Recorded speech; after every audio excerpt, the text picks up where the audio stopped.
Hello everybody and welcome to Friday's edition of the Chris Pritchard Cycling News Show.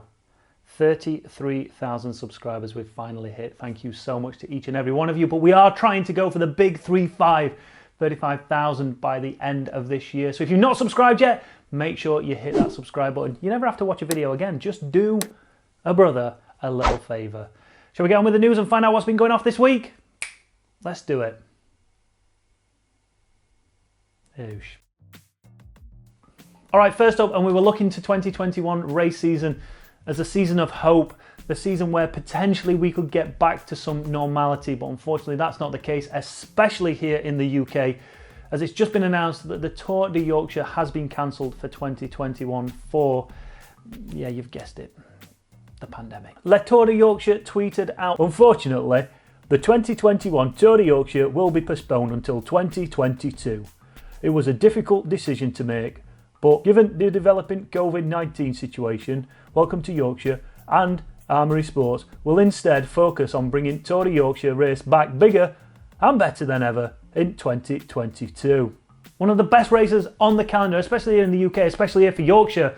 It's massive and it has been for the past couple of years, but unfortunately we didn't see one in 2020 and we're not going to see one in 2021. I suspect, one of my friends said this as well, that we may never see this race back again in the UK. Potentially we might see it in the guise of something else if British Cycling were to take it over, but in the sense that the ASO are the race organisers, I don't know. Fingers crossed we will see it, because like I say, it's one of the biggest and best races on the calendar, and it's only just starting to establish itself as a real race that those big World Tour riders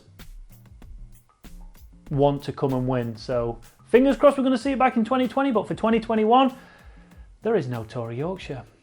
Bugger. Next up, and the story that we spoke about earlier in the week, potentially the end of last week, was the potential of Dylan Groenewegen receiving a 9-month ban for his part in the Stage 1 crash with Fabio Jakobsen at the Tour of Poland, and it is now confirmed that he has received a 9-month ban. Still too much in my eyes, still way too much. But as we spoke about, and I've spoke about to other people, not really going to affect him. He's only going to miss a couple of races. The ban is over the winter, so it's more of a show from the UCI that they have the power to ban people for that amount of time. And if someone does this during the middle of the season or the start of the season, they could essentially wipe out their whole year. So making a... what's the word? It's not a scapegoat. What's the word? When you're making an example of somebody. They're making an example of Dylan Groenewegen to ensure that the sprinters start to adhere to the rules of sprinting in their lanes and not deviating, whether intentionally or not. So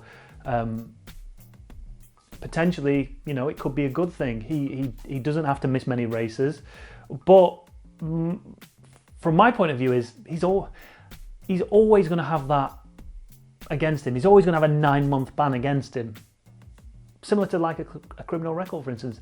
People are always going to associate him with that. I guess whether he gets banned or not, they're always going to associate him now with that crash and what happened, and he has to live with the consequences of his actions and what happened to a fellow rider, which I'm sure feels much worse than the ban itself. But yeah, as it stands, Dylan Groenewegen will be receiving that 9-month ban and he will miss the start of next season. I'd say leave your comments down below, but we spoke about this one, like I say, in a few shows ago, and you made your opinions clear. If you want to leave your opinion down on there now, the 9-month ban is confirmed. Do you think it's harsh enough? Do you think it's not harsh enough? Do you think that the fact that he has to live with what he did is punishment enough? Leave your comments down below. Next up, and continuing on the theme of bans, remember the end of September, Quintin Simons, Trek Segafredo rider, caused a little bit of controversy, well, a lot of controversy after he tweeted an offensive tweet out and was subsequently suspended from the team of Trek Segafredo. So the way the team has moved forward is by lifting that suspension. Quintin Simons is back with Trek Segafredo. He made no comment on it. So the Trek Segafredo team boss said the situation is solved. Quinn will attend the team camps and start the season as normal. We're looking into next season and have Quinn as one of our top talented riders to perform at a high level in 2021, focusing on races. Not really much to say on it. Ban's been lifted. He's not suspended anymore. He can go and train. Good thing, bad thing? Should he be banned for life? Was it a mistake? Did he do it on purpose? If you want to leave your comments down below, do so. But Quintin Simons back for 2021, which is an exciting prospect because the boy is a good rider. There's absolutely no doubt about it. So take everything away off the bike, put him on the bike. You've got an entertaining rider in him. So hopefully, fingers crossed, we're going to be seeing him there at those one-day classics. And I think, you know, similar to Mark Hershey in the Tour, we could potentially see Quintin Simons doing something similar in those one-day races. Unbelievable talent that will definitely shine through. Do what you want, leave your comments. I'm not bothered. Next up, fellow YouTuber, and I think he's a professional cyclist. I don't know what comes first now. Professional cyclist. Is he a professional YouTuber that cycles, or is he a professional cyclist that YouTubes? Who knows? But Alex Doucet has just made an announcement that he's going to be attempting to break the hour record once again. Over on his YouTube channel, he said this. Hi. Another couch announcement. I'm going to have a go at the hour record on the 12th of December. I'm going to do it in Manchester. Now, prior to recording this, I just recorded, I'm going to throw it out there, probably one of the best podcasts we've done here at the Gruppetto. Can't wait to drop that one. I'm not going to tell you who the guest was, but we did have a lengthy discussion about Alex Doucet and this record attempt. And one factor that came into it was obviously the current hour record has been set at altitude. Alex Doucet's doing this in Manchester, essentially at sea level, where the air is thicker, the oxygen is thicker, which means it's harder to move through that air. Now, I spoke to Alex in an old vlog 3 or 4 years ago after his first attempt at the hour record, and I remember him saying he took it easy. I remember him saying there was way more in the bank than he gave. Is that still the case? And if it is him now going to his maximum in Manchester going to be able to beat a record set at altitude? And he's set himself a specific day for it, which means that regardless of atmospheric conditions and the weather and the temperature can be controlled in the velodrome to a certain degree, but he's going to have to rely on a very low pressure day. Now, you tend to get a lot of those in winter, so he might be all right. But if he has a high pressure day, that's going to play on his mind. He already knows he's at a bit of a disadvantage because he's at sea level. Not that I'm sure Alex doesn't even watch this, so it's not like I'm putting thoughts into his head. But that's my thought process. When we used to train on the track, the first thing we'd do was check the the temperature and then the air pressure. And if the air pressure was high, you knew you were in for a slow day.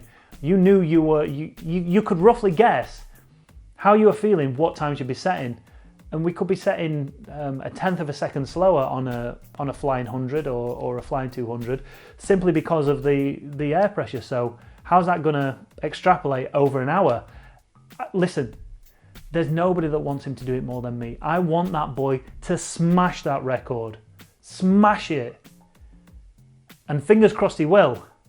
However, it might not come down to Alex being fitter or stronger than the current record holder. It might come down to the fact that it's just physically too hard to try and get through that air. So I don't know, we'll see. But leave your comments down below on this one. What do you think? Do you think Alex is more than capable of doing this? Do you think if he doesn't do it, do you think he's going to go abroad and do it? Do you think he's going to go to altitude and smash it? Or do you think he is more than capable at sea level? Because don't forget, at sea level, you can get more oxygen in because there's more oxygen in the atmosphere. More oxygen, feed those muscles, which means you can power them at a higher rate. Leave your comments down below. Alex Doucet taking on the hour record. Can he do it? And if he can, how much do you think he'll beat it by? Leave your comments down below. Next up, a story. This one's pretty close because this involves a friend of mine, but we're going to report it because it's cycling news and it makes for a good thumbnail and probably gets me more views. British cycling coach Quintin Stewart has been fired over inappropriate relationships with riders. Now I'm going to go on record and say that when Quintin Stewart was coaching me back in 2013/14, our relationship was nothing but professional. All right. Over on Sky News, they say Quintin Stewart was dismissed from the job last week with his departure announced in an email to staff. So the email stated 4 reasons for Mr. Stewart's sacking, which come with less than a year to go until the Tokyo Games. British Cycling, the governing body for one of British sport's most successful Olympic teams, said Mr. Stewart had a long-term pattern of inappropriate relationships with riders and had engaged in serious inappropriate use of electronic communication. Basically sending rude text by the sound of it. They said that Mr. Stewart's behaviour was bringing British Cycling into disrepute. Also in the email to staff, British Cycling said Mr. Stewart had committed a serious act of insubordination by failing to follow specific direction of the performance director in regard to relationships with riders and professional boundaries. In a statement, Kev said, I wholeheartedly apologise to the team for my actions, which I acknowledge were not acceptable. I realised my actions had made my position on the team untenable and had handed in my resignation before being dismissed while on my notice period. Stephen Park, the performance director of British Cycling, said, while this has been uncomfortable for everybody concerned, it demonstrates the robustness of the process we have in place when concerns are raised. The Great Britain cycling team has a clear set of expected behaviours and values, and we must hold ourselves and each other to account when we do not meet the standards of behaviour we set as a team. I don't even know what to say about this. I mean, I love Kev, but he's a bloody idiot. What an idiot. He's worked so hard to get where he's got to. He's in a position that coaches dream of being in, especially at his age. And to throw his chance away of being a coach at Tokyo, listen, he doesn't need me to talk about it. But then there's obviously his old personal life as well that gets brought up into it. So it's such an idiotic thing to do. Bloody hell! You're in a position of power. You have to treat that with respect. Now, obviously, this is not the first time it's happened at British Cycling. Victoria Pendleton famously, ended up marrying her. I think he was performance coach. He was a staff member at British Cycling. He subsequently left because of that as well. Just don't shit on your own doorstep. Like, luckily for me, I'm the only one here, so if I want to get a little bit, then never says a word. Just saying. And then finally, just to add a little bit of fuel to the fire, Stephen Park, performance director of British Cycling, made those comments. And then over on Twitter, Callum Skinner, ex-GB athlete, Olympic gold medalist, all-round bloody awesome guy, tweeted this out, tagging Stephen Park in it. From this man, not the organisation, this is rank hypocrisy. Pulling no punches there, Callum Skinner. Leave your comments down below on that one. Yeah, I don't know. I don't even know what to say other than stop thinking with your dick and start thinking with your brain. Like, if you do that, you'll never get into trouble. You'll always be fine. Anyway, leave your comments down below. And there you go. You've been filled to the brim with cycling news. So if you've enjoyed the video, make sure you hit that like button, hit that subscribe button, hit that notification bell so you know when we go live with our live streams or our videos. And if you've disliked the video for whatever reason, feel free to hit that dislike button. But above all, make sure you leave your comments down below. Thanks for watching, have a great weekend, and I'll see you on the next one.